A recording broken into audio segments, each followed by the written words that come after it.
From the National Information Dissemination Center, hello and welcome to this special interview with the newly assigned Swedish ambassador to Liberia, Karl Backeus. This interview is brought to you by the Association of Liberia Community Radio ALICOR with support from the Swedish International Development Agency, SIDA. I'm Edward Colley. Stay tuned. We'll be back after this break.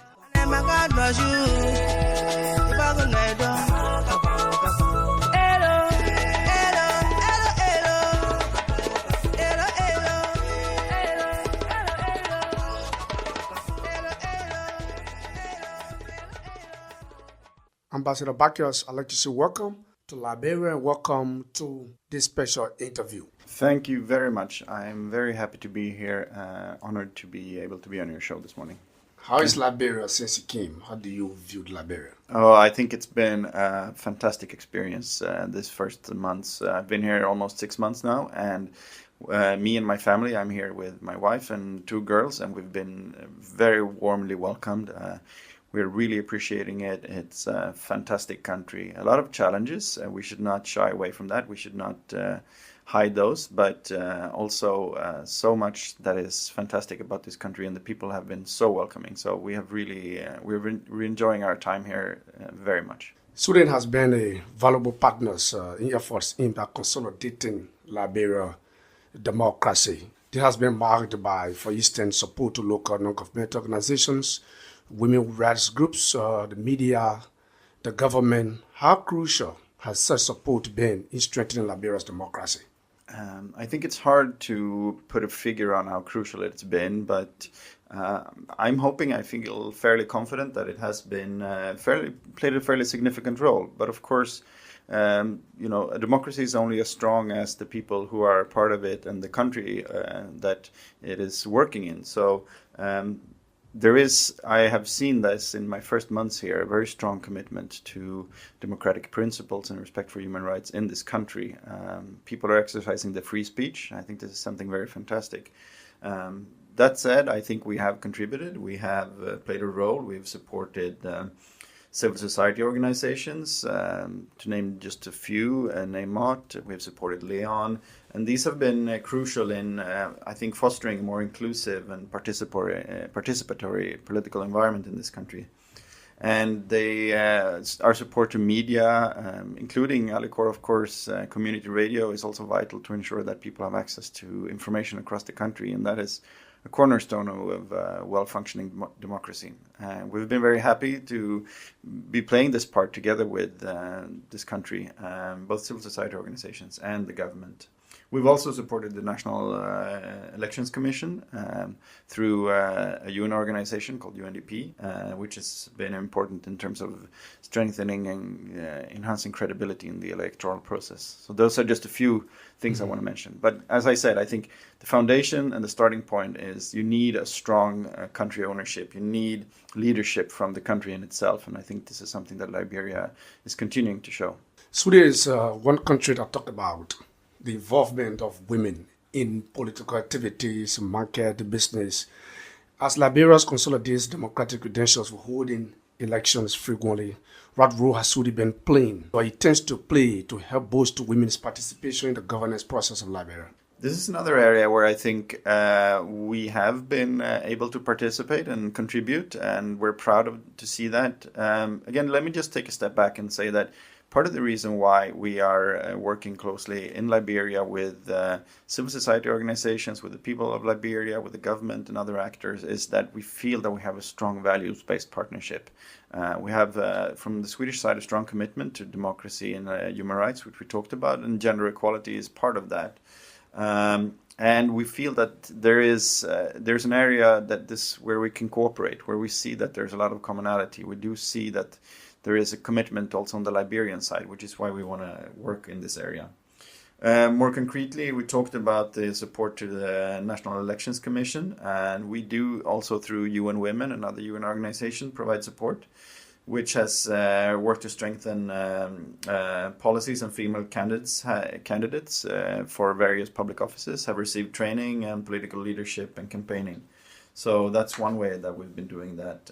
And we've been supporting various grassroots organizations to strengthen women's role in public sector. And at the end of the day, it's about a recognition that, women, they make up half of the population in most countries, more or less. And ensuring that women are part of development, political life, economic life, etc., is crucial to ensure that we have inclusive development across the country. So the country is better off when we have gender equality. The elections of 2023, is SIDA or Sweden satisfied with the number of women that got elected, or you think more needs to be done? I think at the end of the day, this is of course a question for Liberia, and Liberians need to choose the people that they think are most represented. That said, I think there is always room for improvement, and we see that I think it's about 30% more or less of the elected representatives in the National Assembly that are, if I recall the figures correctly at least, that are female. I think this can definitely improve a lot, and I would encourage more women to stand for public office, and I would encourage also those who can to provide support to females, because we know that it's more challenging for women to take up these roles. So the stronger female participation we have, I think the better Liberia will be. Most of Liberia's population lived in the rural areas, up country. And one thing that affects them is lack of electricity. And this can be pivotal in helping rural dwellers engage in viable economic activities. So, especially when it comes to agriculture, these days agriculture is no longer about the colors, it's about technology, it's about electricity here and there. So, how does SIDA view access to electricity in rural parts of our country? You are absolutely right that access to electricity in rural areas is key for stronger and more inclusive development across the country. And we do support rural electrification across the country. We're supporting that through various smaller scale solar power grid projects. Actually this week, today, 2 new mini grids will be commissioned in rural communities and pardon my pronunciation, it might not be entirely on spot, but Farwenta and Totokole in Barpolu. Those 2 will be commissioned today. That's part of the work we're doing to try to ensure that rural communities have increased access to electricity. But let me just mention also, when we're talking about this, it is important for us to support development throughout the country. So rural electrification is one part of that. We're also supporting rural feeder roads to ensure or try to enhance access to bigger roads throughout the country. I have found that here there is a lot is going on in Monrovia, and once you travel outside of the country, and I've been able to travel a little bit, not so much yet, but a little bit, you do see that development is lagging in several parts of the country. So whatever we can do to help support more inclusive development across the entire country, I think the better off the country will be. So we're happy to do that, and it's an important part of the support that we provide here. Apart from energy, majority of the population disconnected in terms of transportation, and if you want them to produce, they have to take their produce to the market to sell. Is Sweden also talking about farm to market routes? Yes, as I said, we do provide some support to. We used to have a support for feeder roads. Now we have also something that's called rural access roads. So providing support for local communities, rural communities to access markets. It might just be through a motorcycle track. You don't necessarily have to start with a big paved road. You start out small to improve access, and then you build on that to try to enhance it even further. So that's an important part of what we do to, in general, connect the rural communities more through various means. Let me also mention here another example of how we try to connect the rural communities. It's, of course, our media support. What we're talking about here today, the fact that you, through this radio station, reaches out across the country is very important, because that enhances access for information for people throughout the country. And we have actually supported also installing solar panels on a lot of the community radio stations as another way to enhance access to information and technology throughout the country. Talking about the radio station, the media is viewed as a strategic force in promoting cultural transparency and accountability, which is a serious issue here in Liberia, as well as enhancing our democracy. How would you describe your partnership and engagement with the Liberian media? As I said earlier, having a vibrant media landscape is really a cornerstone of a functioning democracy. It's really vital to ensure that people have access to good, high-quality information. So that's something that we have put as a central part of our support for democracy and human rights. We do that through community radio.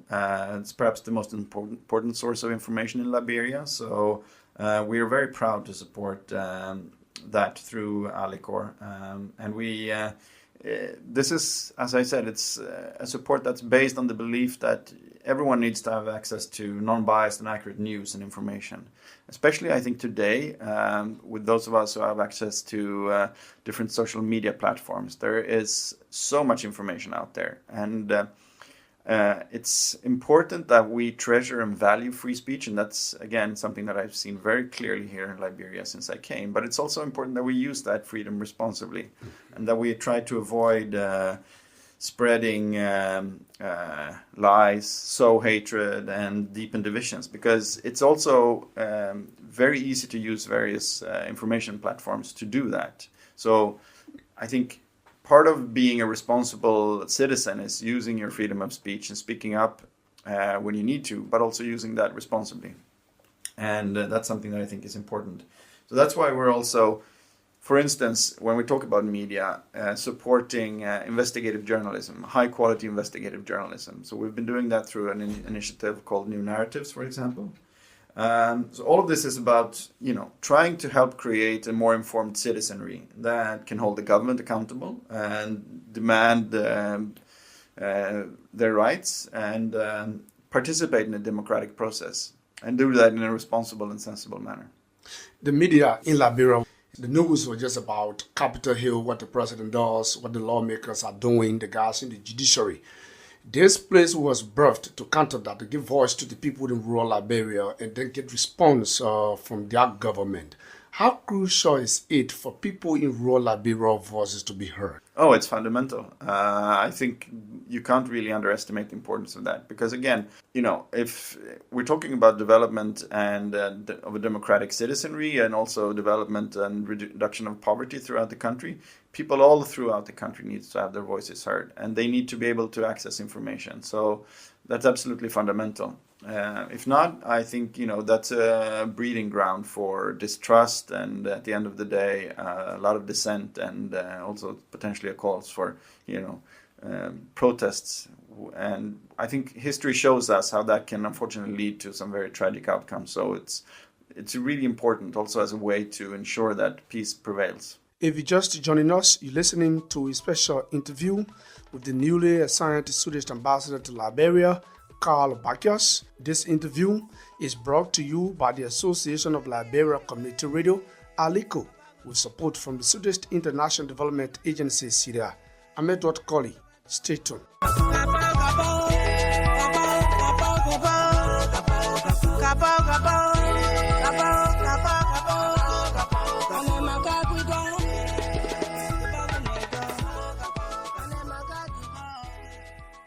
Welcome back.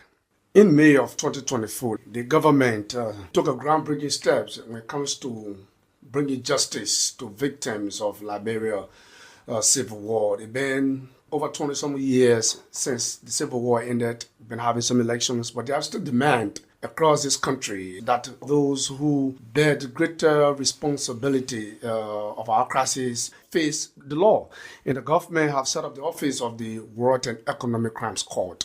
The government will depend on some partners to do this. Is Sweden anticipating helping the government to ensure that justice is served to victims of our civil war? The very short answer to that is yes. That is something that we think is very important. But I want to start by saying I really applaud and welcome the decision taken by the legislature last year. I think it was a courageous decision. I wasn't here then, but I've learned from colleagues, and the more I learn about the society, is that these are very difficult issues, very, very difficult. And the very strong support that we saw, both in the Senate and the House of Representatives, when this bill was passed last year, and then the executive order from the president, shows, I think, a commitment to really address these issues. And I think it is fundamental for Liberia to do that in order to be able to achieve true reconciliation.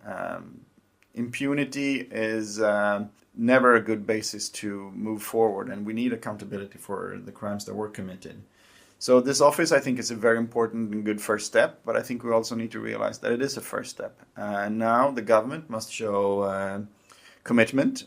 They have allocated some money in the budget for this, which is great, but there is also need to continue to show that commitment to ensure that this process really delivers at the end of the day. We are happy to be supportive. We're doing that through various means. We are, in addition to what we're doing here in the country, Sweden has been sharing something which is called the Peace Building Commission at the UN in New York. And we've been not sharing the Peace Building Commission globally, but we've been doing that for the Liberia configuration, which is focused on Liberia and how the UN system as a whole can support peace building in Liberia. An important question and an important issue for that commission is to assess how the UN and the international community, broader speaking, can support this process of accountability and transitional justice. So that's one way we're doing that. And we're, of course, engaging with the executive on this as well. And we have provided some financial support through the Office of the High Commissioner on Human Rights, the UN organization. And that support is channeled to many different actors acting or involved in this sphere, but also the office in itself. So we do provide some financial support in addition to the moral support and what we do on the international stage. Talking about accountability, it's an issue across Liberia. Corruption is high, distrust among citizens towards government. What role is Sweden playing in the fight against corruption? In terms of fighting corruption, we're, among other things, supporting strengthened control of public finances. We've, for a number of years, been supporting the Ministry of Finance in better control of public financing through a support for public financial management. We have been supporting the Liberia Revenue Authority in improving the way that they work through seconding some experts from the Swedish Tax Authority. It's actually quite interesting that one of the public entities, public authorities in Sweden with the highest credibility and trust among Swedes in general is the Tax Authority, because it's functioning quite well. And we want to see if we can impart some of that knowledge to the LRA to make them a stronger and more trusted partner. In addition to that, of course, having civil society which monitors public sector and ensure that they spend their money wisely and countering corruption is key. So again, our support to media is part of that puzzle, but we also support an organization called Central, which is monitoring transparency and accountability issues closely and report on that regularly to Liberian citizenry. So it's a mix of different things where we, on the one hand, try to strengthen the systems within the government, but on the other hand, also try to strengthen those that hold government accountable. What other message do you have for the people of Liberia? Well, I think it's not really for me to have very strong messages. I'm here to try to learn and then see and help how Sweden can be a supportive partner to Liberia. If anything, I think I would go back to what we talked about earlier, the importance of that strong values-based partnership that we have with Sweden, the importance of the government in continuing to show ownership and leadership in development and really delivering for the people of Liberia, holding itself accountable, and for the citizenry to continue to hold the government accountable. And apart from that, just to say that or rather to repeat that I'm really, really happy to be here. And I'm really looking forward to seeing more of this beautiful country and meeting more of the fantastic people that I've met here. Finally, when your turn is up and you live in Liberia, what kind of Liberia will you envisage? I hope that we've been able to make even more impact here from the Swedish embassy side. At the end of the day, my job here is to represent Sweden. And of course, we want to see stronger Swedish ties with Liberia across a range of issues. I want to see more Swedish tourists. I want to see more Liberians going on scholarships to Swedish universities. I also want to see more Swedish businesses here. So if we can see all of that, I would be very happy. But I don't know how many years I will stay here, but I think it's also important to have reasonable expectations. So I will try to deliver on as much as possible on that, but we'll see how far we can get in these years. Well, Mr. Ambassador, thank you. It's been a nice time having you on the special interview here at ALICOR. Thank you very much for having me. It's been a real pleasure. Thank you. He's Ambassador Karl Backeus. He's the new Swedish ambassador to Liberia. This interview was brought to you by the Association of Liberia Community Radio ALICOR with support from the Swedish International Development Agency, SIDA. For more information, please visit our website www.associationofliberiacommunityradio.org or visit our YouTube channel or Facebook page, ALICOR TV Liberia. On behalf of the entire production team, I'm Edward Colley. Have a pleasant day.